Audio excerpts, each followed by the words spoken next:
here to start. Make sure the mic is working correctly. Hi, everyone. Hello. Thank you very much to Amanda and Shekinah from Teamworks for making sure that I was here today. And my presentation is going to be a little bit different, but the same. All morning you've been hearing about formulations and chemistry and polymers. And our brains are chemical as well. So today we're going to talk about how to notice and manipulate your own brain chemistry so that you can be more effective, use more imagination, and have better collaboration with the people you work with. Does that sound okay? Yeah. All right. So in a moment, I'm going to ask you, I'm going to fall off this stage unless I come down here. There we go. So in a moment, I'm going to ask everyone in the room to stand up and do something surprising, okay? You're just going to stand up and you're going to point at something and call it what it is. So I'm going to, like, for example, I'm pointing over there and I'm just going to say speaker. And I'm going to point there and I'm going to say chair. So that's all I want you to do. I want you to stand up, point to 4 things, right? Just say what they are and then sit down when you're done. So stand up, say it out loud. I want to be able to hear you. Exercise, light, curtain, and carpet. That's right. Sit down as soon as you're done. Excellent. Give yourselves a round of applause. Great. You know what things are. Good. For the second part of this exercise, I'm going to once again ask you to stand up and point to something and call it what it's not. So it would look like turtle, elevator, duck. Okay? So this time I'm going to have you do that, and I'm going to have you do it 8 times, 8 different objects. Stand up, point them something they're not. Here you go.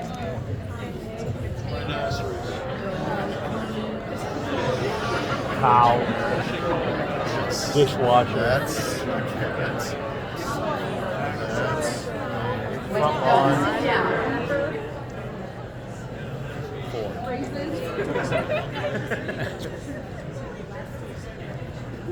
Fantastic. Give yourselves another round of applause. There you go. All right.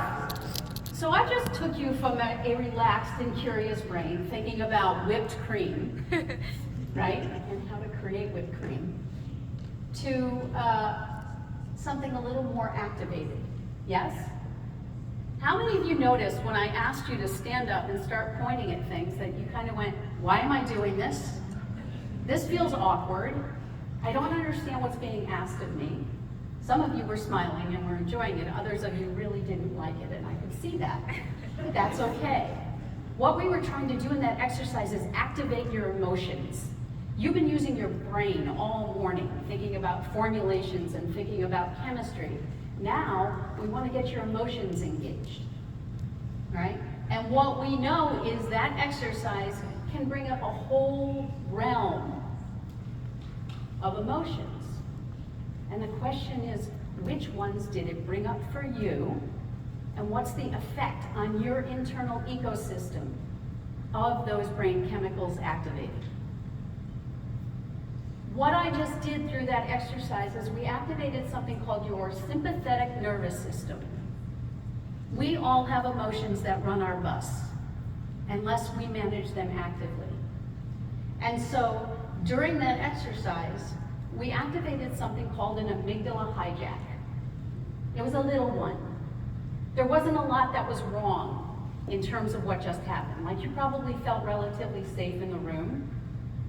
We asked you to do something for a short amount of time, yeah? But what happens when we have an amygdala hijack is something very specific in our brain. We have brain chemicals. What happens when the amygdala, which is the most primitive part of our brain, is activated is our body starts experiencing a chemical interaction of cortisol and adrenaline rushing through our body. In an extreme situation, it's fight or flight. You've all heard of that, and they're also now talking in the literature about freeze. All of those things can happen. But the more important part is when your emotions get activated like there might be a threat, the blood flow in the frontal part of your brain goes away to get you ready to fight. And so your ability to think and reason and be creative goes down significantly. When emotions are high, intelligence is low. And so our ability to be creative in that moment when we're activated in some of the negative ways, if we're activated and we're excited and happy and positive, creativity actually goes up. But for those of you who experience any level of negativity or of fear, when I asked you to stand up and be seen by others pointing to things and saying things that they weren't, which by the way is cognitive dissonance. Anybody heard that term? You're asked to look at something and call it something it's not when you clearly know its name. Your whole brain just goes, why are you asking me to do that? Okay? So that leads us to this whole conversation, which is today, and about emotional intelligence. Our company, my company, Boulder Company, focuses on emotional intelligence as the most key skill to teach people inside of workplaces so that individuals can more effectively manage their own emotions in partnership with other people. Collaboration cannot happen unless people have their act together with regard to regulating their own emotions. Raise your hand if you've ever worked with somebody who had very dysregulated emotions. Keep your hand up if you left that job because of that person. Look around the room, folks. There's a catastrophic impact of dysregulated emotion inside of manufacturing today. Part of the reason inside of client organizations that they have so much turnover is because they have an old school model of how you get things done through people. Short answer, not yelling. Right? Yelling, calling people out, chiding them, separating them from the pack and singling them out doesn't work. People leave these days. Right? How many of you know that job security is less important than work environment to most people? Yes? Okay. So, what is EQ? EQ is learnable, it's also measurable. It's based on neuroscience. It's all of these things. It's how we manage ourselves, how we manage situations, how we manage relationships, how self-aware we are. Right? It governs everything from motivation and how we feel going to work each day and how we feel about the people we work with and the things that we do. And the most important thing, for those of you who do chemistry, it's predictable, it's measurable, and it's repeatable. When people learn emotional intelligence skills and they get better at self-management, they have better results consistently over time. So the normal response pattern is that something happens and we run it through our filters. They're called, we'll get to them in a minute. The filters say, is it right or wrong, good or bad? And then we react. And then we have impacts. If we react well, we have positive impacts. If we react poorly, we have negative impacts. And the challenge is that the more we do this, the more our brain has these neural pathways that build up over time, and we consistently act in the same manner. The good news is something called neuroplasticity, which means if we've learned it one way, we can learn it another way. And our brains are malleable, and we can change behaviors over time. So at Boulder Company, we created something that's an alternative to that neural pathway. If something happens and we react, and it goes like this.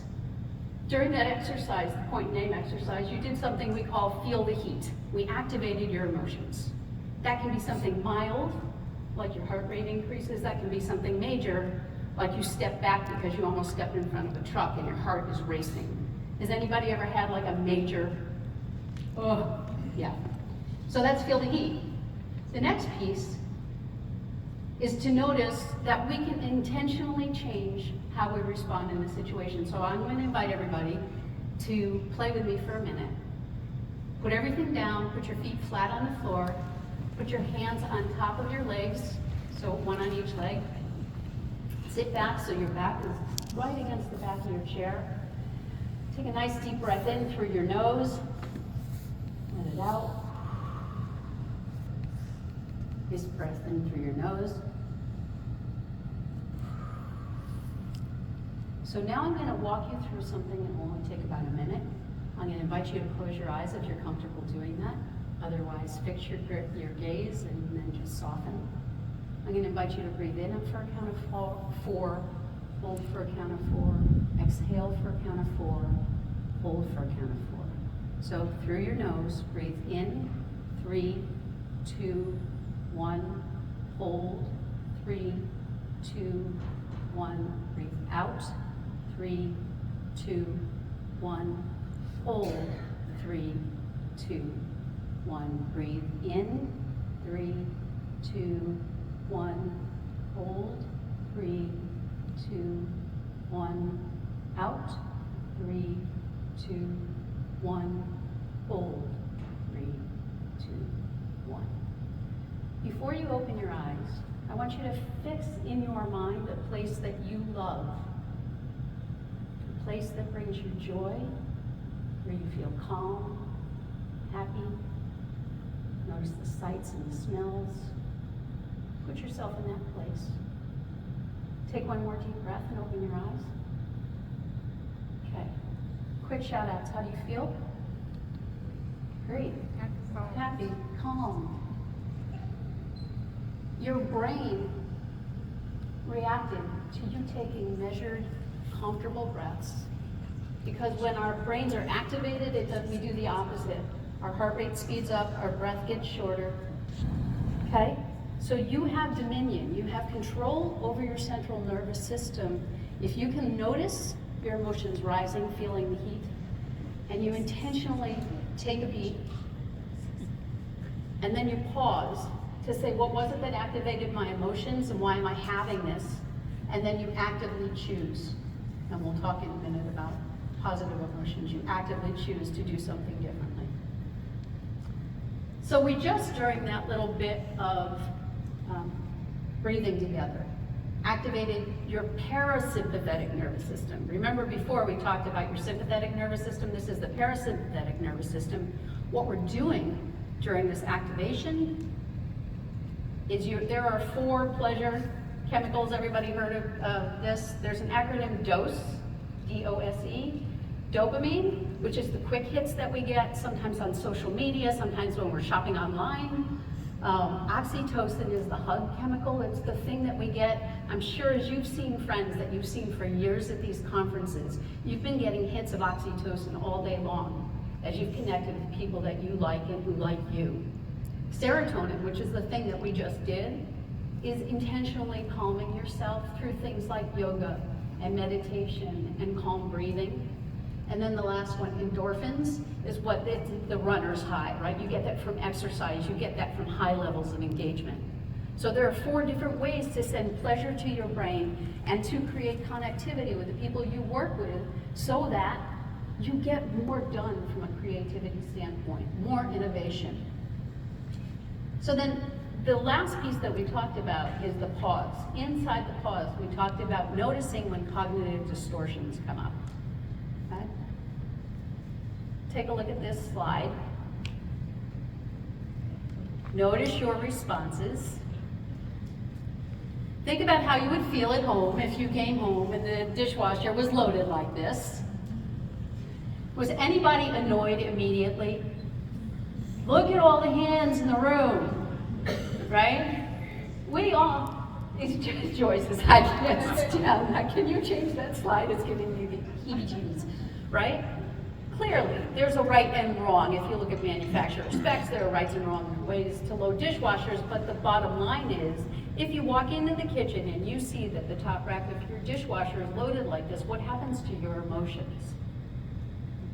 Aggravation, annoyance. You got to redo it yourself.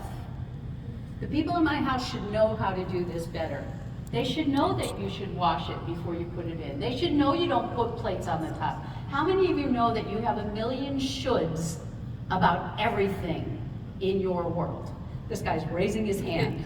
He's like, I have a million shoulds. So the shoulds are one of these cognitive distortions.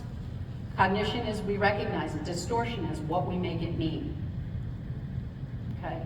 And we do this all over the place. We have a saying, you shouldn't should on people. right? Because as soon as we're shooting on people, I didn't break your swear barrier, right? As soon as we're shooting on people, it means that we are making them wrong for doing something differently than we would want to do it. And how does that affect creativity and innovation? Ever been in a room where we're brainstorming, but what we're really doing is throwing out an idea and seeing how quickly it'll get batted down? Like brainstorming is the opposite of creativity sometimes, okay? That's one. Rulemaking is the #1 cognitive distortion. So if you feel the heat and you've taken a beat, and in that pause you're saying, what is it that is causing me to go offline? The likelihood that this person or this situation has violated one of your shoulds is pretty high. The most prominent ones, aside from shoulds, are the catastrophizing, like it went wrong once, so it's gonna go wrong forever. I cut my finger, I need to go to the ER, you know.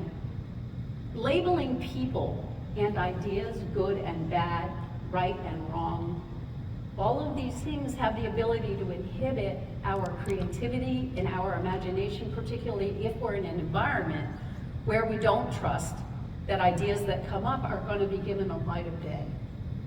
And the last one, and I know this is none of you, this is only me taking everything personally all the time, right? I see a few people smirking. So this tendency that we might have to take things personally undermines our ability to stay emotionally stable in any given environment. And it's a good thing to notice about ourselves and about the people around us, that if we're all taking things personally, if we're too married to our ideas when we walk in the room, then we don't get to a space where we're truly organically creating something new. So once again, it's feel the heat, take a beat, pause, and choose. How is that different from something happens, I run it through my right, wrong, good, bad, I react and it has impacts, and the impacts lead us to a place that is less than productive.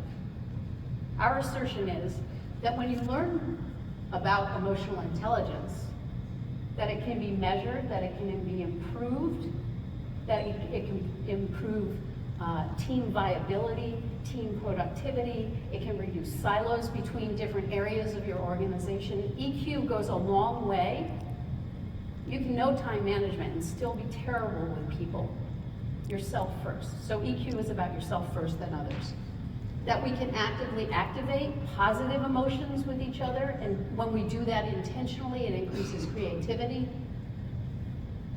So we've talked about a little bit today about emotional intelligence. My question is, what's one thing that you're taking away from this conversation today that you know you could actively begin to practice? What's one thing? Okay, hold on to that. Who cares?